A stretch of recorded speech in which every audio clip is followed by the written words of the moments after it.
Дорогі українці і українки, зараз триває рятувальна операція в Покровську Донецької області. Після російських ракетних ударів. Ракети «Іскандер» проти звичайних житлових будинків. Всі наші служби працюють на місці. На жаль, є жертви, є поранені, є загиблі. Мої співчуття рідним та близьким. Від повторного ракетного удару, на жаль, є загиблий серед співробітників ДСНС. Полковник Андрій Омельченко, заступник начальника ГУ ДСНС в Донецькій області. Вічна пам'ять.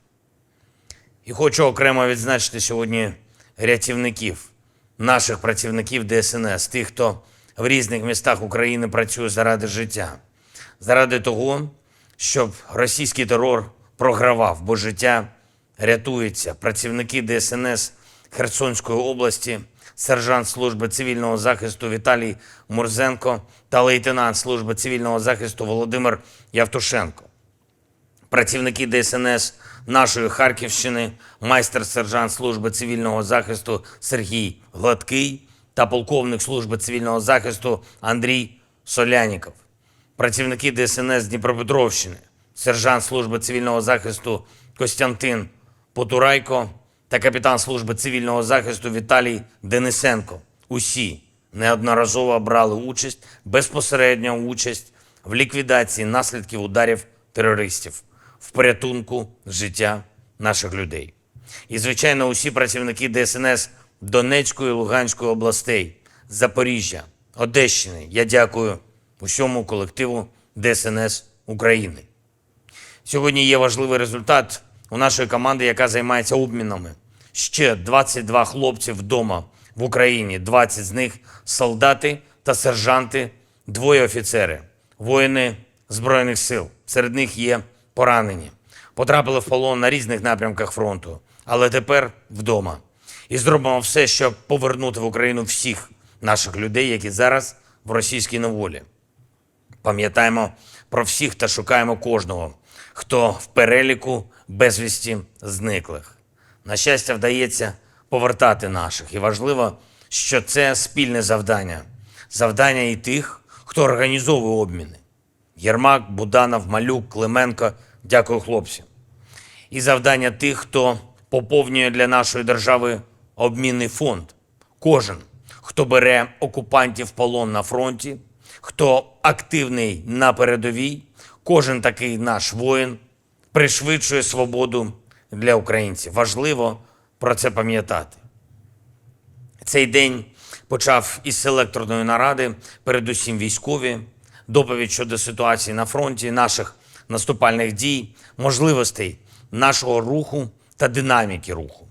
Доповідав главком, звичайно, були звіти щодо постачання снарядів та техніки, щодо нашого виробництва зброї, Міністерства оборони, Мінстратегпром. Постійно нарощуємо обсяги і в постачанні, і у виробництві. Та постійно прибираємо бюрократію, робимо більш гнучкими регуляції.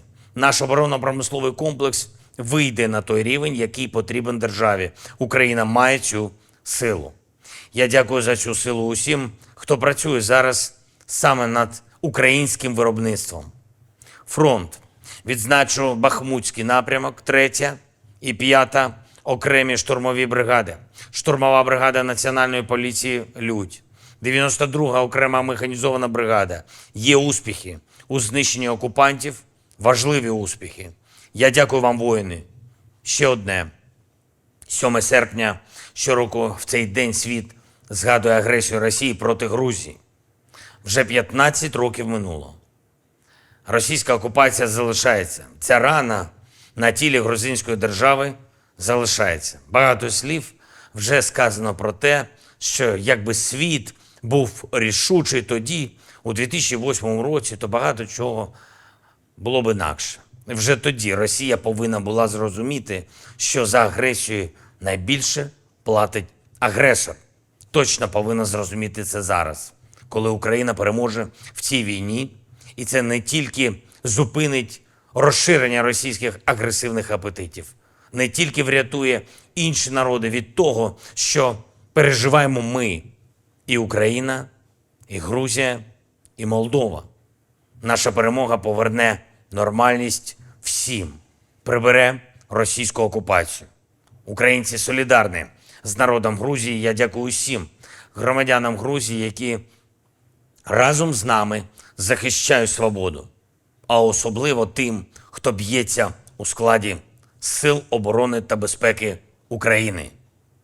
Та висуплеба гаймарджвепс, Сакартвело гаймарджвепс, Україна гаймарджвепс. Слава Україні!